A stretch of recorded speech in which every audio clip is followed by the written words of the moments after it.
बिहार में जब 2016 में पूर्ण शराबबंदी लागू हुई थी तो इसे एक ऐतिहासिक सामाजिक सुधार बताया गया था।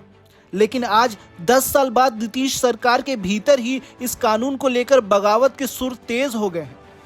गठबंधन के साथी जीतन राम मांझी और उपेंद्र कुशवाहा की पार्टी ने अब सीधे मुख्यमंत्री पर दबाव बनाना शुरू कर दिया है। सवाल राजस्व के नुकसान का है, सवाल गरीबों पर हो रहे अत्याचार का है और सवाल उस होम डिलीवरी का है जिसने इस कानून की हवा निकाल दी।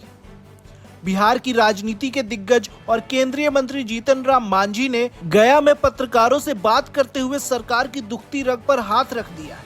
मांझी ने तंज कसते हुए कहा कि बिहार में शराबबंदी सिर्फ कागजों पर है, असलियत में शराब की होम डिलीवरी हो रही है। उन्होंने साफ कहा कि इस कानून की वजह से बिहार को भारी राजस्व का नुकसान हो रहा है। मांझी की दलील है कि नीति गलत नहीं है, लेकिन उसे लागू करने का तरीका पूरी तरह फेल हो चुका है। जीतन राम मांझी ने एक डरावने वाला आंकड़ा पेश किया है। उनके मुताबिक शराबबंदी से जुड़े 8 लाख मामले अदालतों में लंबित हैं, जिनमें से 3.5 से 4 लाख लोग समाज के सबसे गरीब और वंचित वर्ग से आते हैं। मांझी का आरोप है कि पुलिस और एजेंसियां सिर्फ छोटे प्यादों और गरीबों को पकड़ती हैं, जबकि बड़े तस्कर पैसे के दम पर बच निकलते हैं।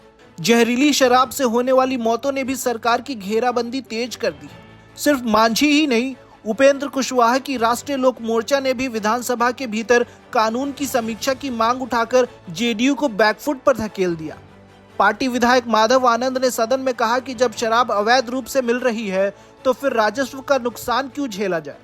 सहयोगियों की यह मांग अब नीतीश कुमार के लिए सिरदर्द बन गई है, क्योंकि बहुमत के लिए सरकार इन सहयोगियों पर निर्भर है। इधर जेडीयू अपने रुख पर अड़ी है। पार्टी प्रवक्ता नीरज कुमार ने सहयोगियों की मांग को हास्यास्पद करार दिया। जेडीयू का तर्क है कि यह कानून सर्वसम्मति से पास हुआ था और इससे समाज में खासकर महिलाओं के बीच सुरक्षा का भाव बढ़ा है। जेडीयू का मानना है कि शराबबंदी खत्म करने का मतलब होगा समाज को वापस अंधेरे में धकेलना। बिहार में शराबबंदी अब केवल एक कानून नहीं, बल्कि एक बड़ा राजनीतिक मुद्दा बन चुका है।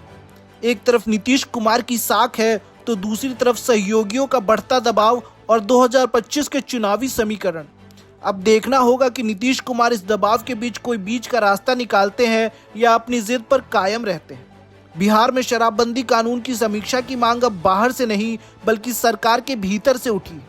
जीतन राम मांझी के आंकड़ों और उपेंद्र कुशवाहा के सवालों ने नीतीश सरकार को दोराहे पर खड़ा कर दिया है। और भी खबरों को जानने के लिए हमारे चैनल को सब्सक्राइब करें।